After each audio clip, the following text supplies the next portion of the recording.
राम नाम जप करने से अकाल मृत्यु क्यों नहीं होती है। एक बार हनुमान जी ने प्रभु श्री राम से अपनी माता के दर्शन करने जाने की आज्ञा मांगी। प्रभु श्री राम ने उन्हें हर्ष आज्ञा प्रदान कर दी। हनुमान जी अपनी माता के दर्शनार्थ जाने वाले थे। उसी समय काशी नरेश श्री राम के दर्शनार्थ आ रहे थे। मार्ग में उन्हें देव ऋषि नारद मिल गए। काशी नरेश ने देव ऋषि के चरणों में भक्ति पूर्वक प्रणाम किया। नारद ने पूछा, तुम कहाँ जा रहे हो काशी नरेश? काशी नरेश ने उत्तर दिया, देव ऋषि मैं प्रभु श्री राम के दर्शनार्थ उनकी राज्य सभा में जा रहा हूँ। यह सुनकर नारद ने कहा, मेरा एक कार्य करोगे?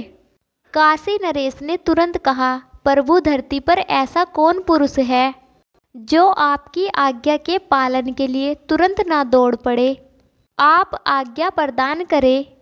नारद जी ने मुस्कुराते हुए कहा, तुम राज्य सभा में प्रभु श्री राम के चरण कमलों में श्रद्धा भक्ति पूर्वक प्रणाम तो अवश्य करना, किंतु उन्हीं के समीप सिंहासन पर बैठे वयोवृद्ध तपस्वी विश्वामित्र जी की उपेक्षा कर देना, उन्हें प्रणाम मत करना।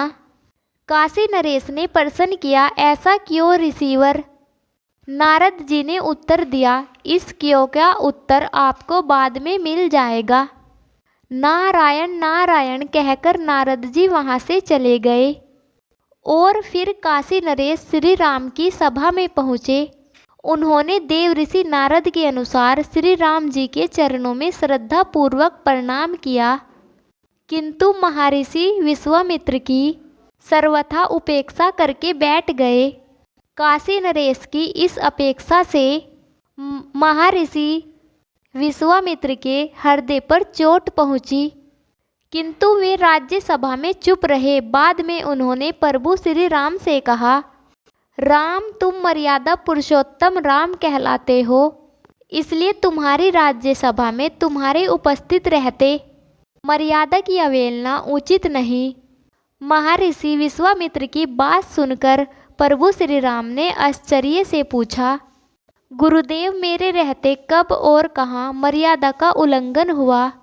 आप कृपया पूर्वक बतलाने का कष्ट करें। विश्वामित्र बोले, आज राज्य सभा में काशी नरेश ने तुम्हारे चरणों में तो प्रणाम किया, किंतु उसने मेरी सर्वथा उपेक्षा कर दी। यह कदापि उचित नहीं। प्रभु श्री राम बोले, मेरी राज्य सभा में मेरे ही सम्मुख आपकी अपेक्षा, यह तो मेरा भयानक तिरस्कार है।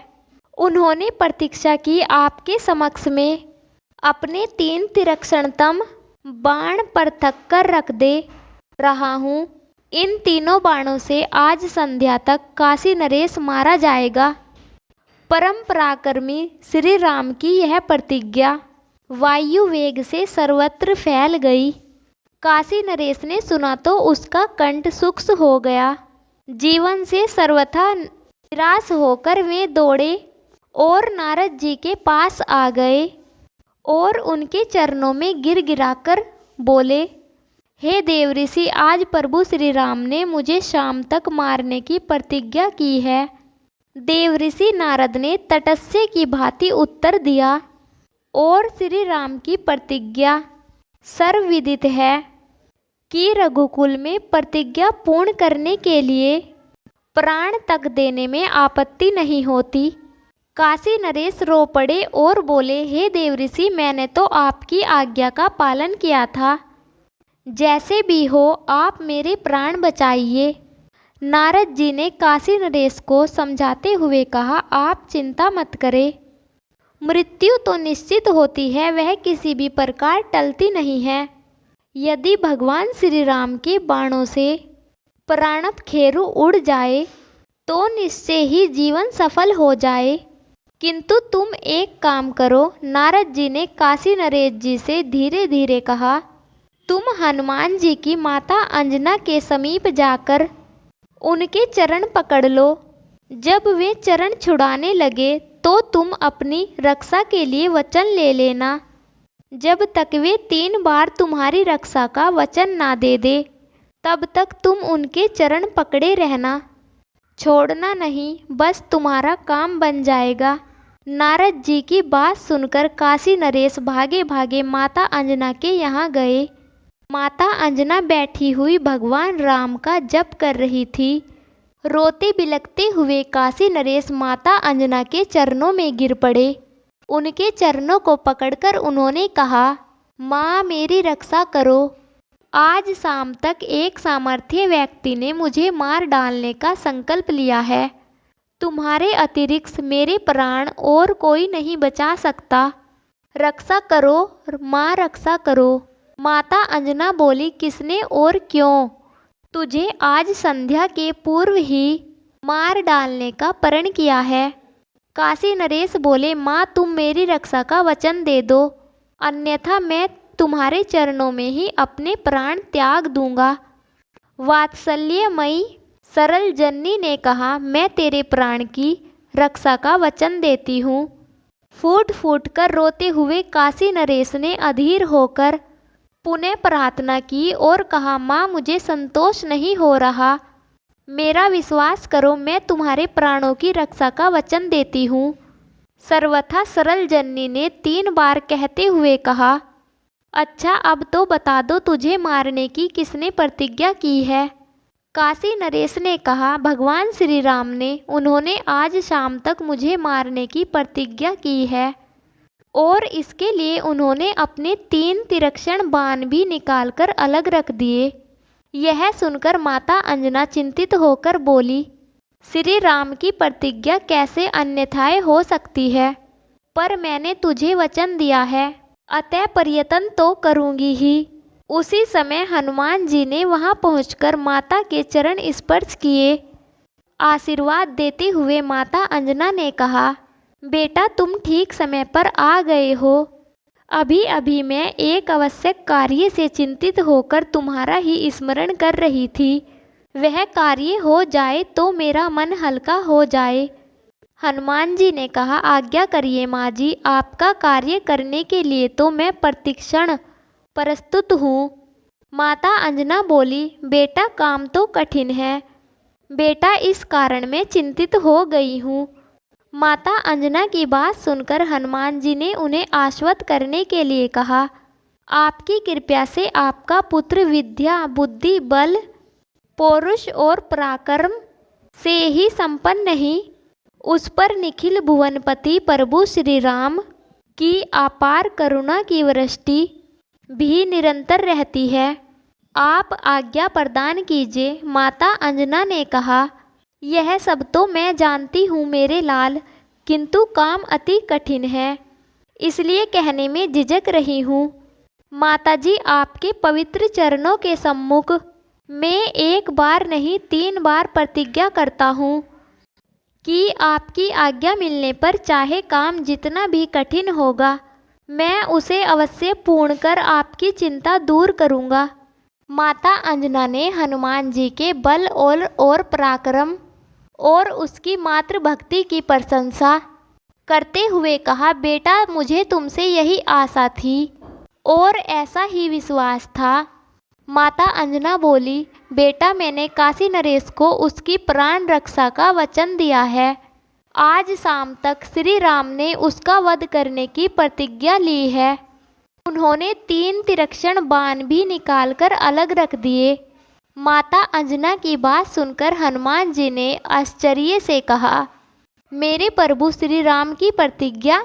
माता अंजना बीच में ही बोल पड़ी, पर बेटा मैं काशीराज को वचन दे चुकी हूँ और तुमने मुझे 3 वचन दिए हैं। शरणागत की रक्षा धर्म है। बेटा हनुमान जी ने कहा, ठीक है माँ, मैं कुछ करता हूँ। यह कहकर हनुमान जी ने माता अंजना के चरणों में प्रणाम करके जाने की अनुमति मांगी। माता की आज्ञा प्राप्त होते ही हनुमान जी काशी नरेश के साथ अयोध्या पहुँचे।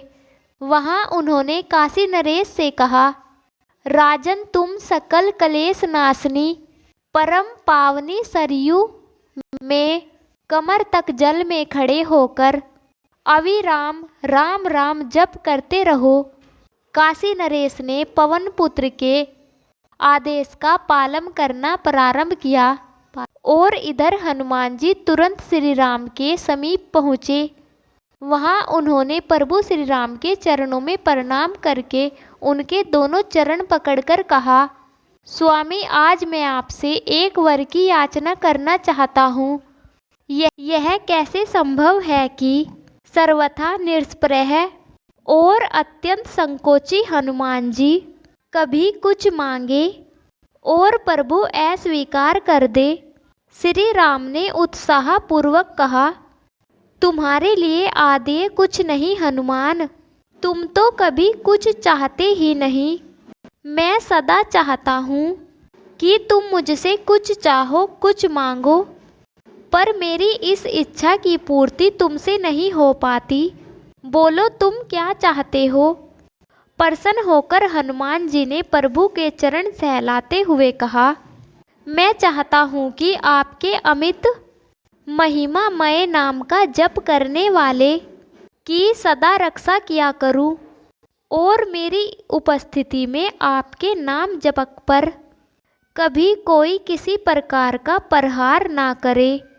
यदि दुर्भाग्यवश निखिल सृष्टि का सर्व सामर्थ्य स्वामी भी प्रहार कर बैठे तो उसका भी प्रहार व्यर्थ जाए।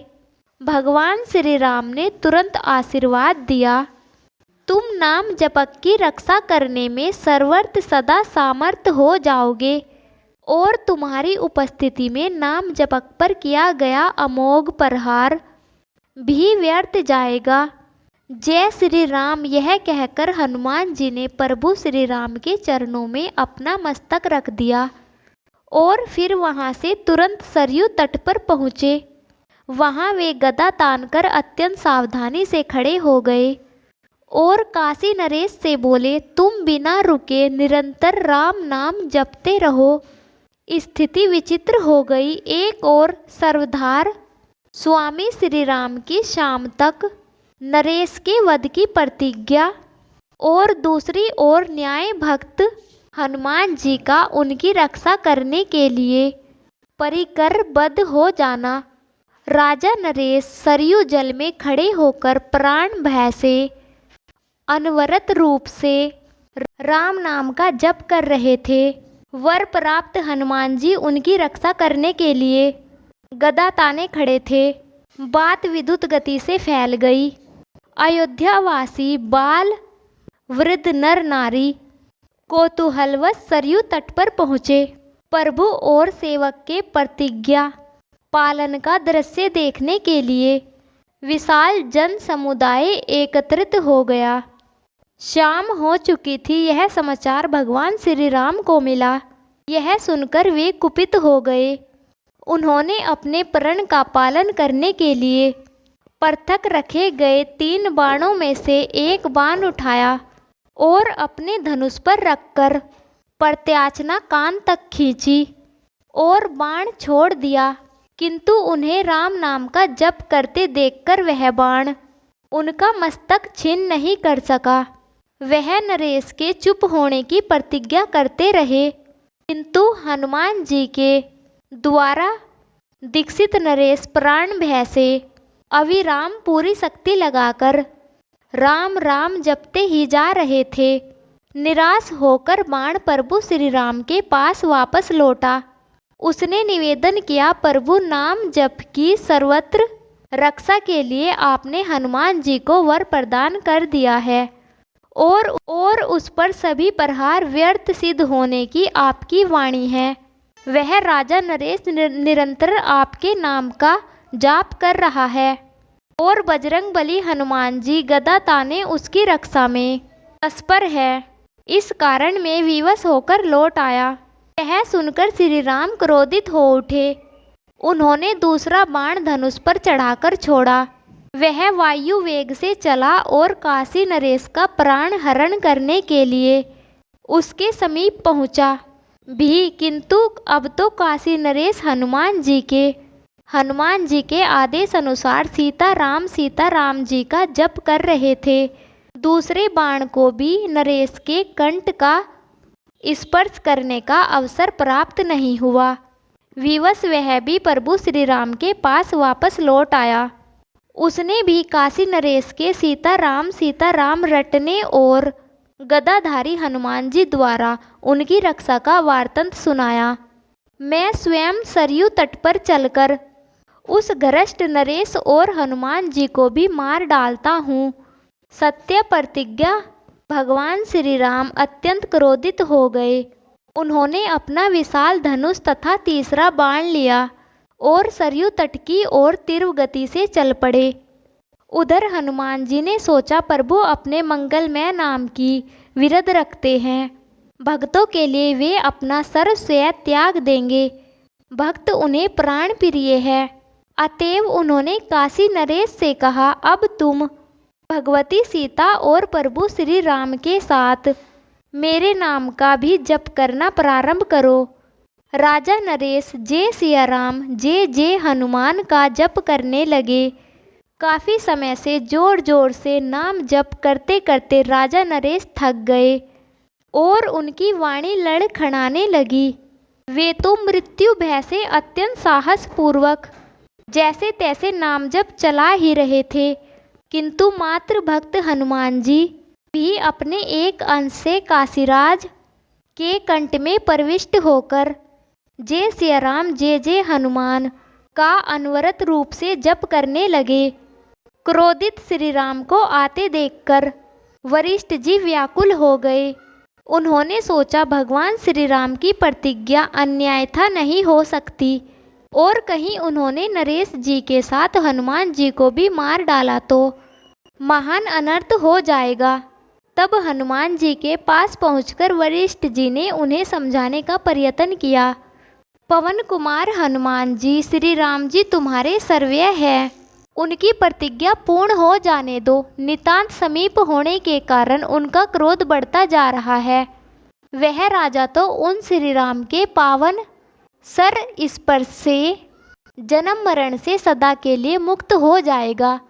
एक राजा के लिए अपने स्वामी के सम्मुख तनकर खड़ा हो जाना तुम्हारे जैसे सेवक के लिए कदापि उचित नहीं। हनुमान जी ने अत्यंत विनयपूर्वक कहा, गुरुदेव, मैं त्रिलोक्य में भी अपने सर्व सामर्थ प्रभु के समीप तनकर खड़ा होने की कल्पना भी नहीं कर सकता। मैं तो अपने प्रभु के नाम और उनके वरदान की रक्षा के निर्मित प्राण आहुति देने के लिए प्रस्तुत हो गया हूँ। मेरा इससे अधिक सौभाग्य और क्या होगा कि मैं अपने प्राणाधिक प्रभु श्री राम के नाम एवं उनके वरदान की रक्षा में उनके ही कर कमलों से छोड़े हुए उन्हीं बाणों से शरीर त्याग कर उनमें ही विलीन हो जाऊं। वरिष्ठ जी ने सोचा, इन आज्ञा मूर्ति को विचलित करना संभव नहीं। तभी उन्होंने देखा, प्रभु श्री राम सरयू तट पर पहुँचने ही वाले हैं। महर्षि विश्वामित्र भी वहां उपस्थित होकर भगवान और भक्त की यह लीला देखकर चकित और चिंतित हो रहे थे। तब वरिष्ठ जी ने काशीराज जी से कहा, नरेश, तुम शीघ्र ही महर्षि विश्वामित्र जी के चरण पकड़ लो। वे सहज दयालु हैं। जय सिया राम जय जय हनुमान का जप करते हुए काशीराज ने दौड़कर महर्षि विश्वामित्र के चरण पकड़ लिए। उनके अश्वों से महर्षि के चरण गीले हो गए। यह देखकर महर्षि विश्वामित्र द्रवित हो गए। उन्होंने सरसंघान किए। क्रुद्ध श्री राम से कहा, हे राम, काशी नरेश के अपराध का प्रायश्चित हो गया है। मैंने उन्हें क्षमा कर दिया है। अब तुम भी अपना अमोघ बाण धनुष से उतार कर तुणीर में रखो। महर्षि विश्वामित्र के संतुष्ट होते ही प्रभु श्री राम का क्रोध शांत हो गया। उन्होंने गुरु की आज्ञा का पालन किया। तीसरा बाण धनुष से तुर्नीन में आ गया। राजा के प्राणों की रक्षा तो हुई ही, भगवान श्री राम के सम्मुख भक्त हनुमान जी विजयी हुए। इस समाचार से माता अंजना की प्रशंसा की सीमा ना रही। जय सीताराम जय हनुमान। प्यारे भक्तों, अगर आपको यह कहानी अच्छी लगी हो तो जय श्री राम, जय हनुमान कमेंट बॉक्स में अवश्य लिखिए और हमारे चैनल को सब्सक्राइब करें, वीडियो को लाइक करके पास वाले बेल आइकन को प्रेस करें। फिर मिलते हैं ऐसी ही एक और कहानी के साथ, तब तक के लिए आप सब खुश रहिए।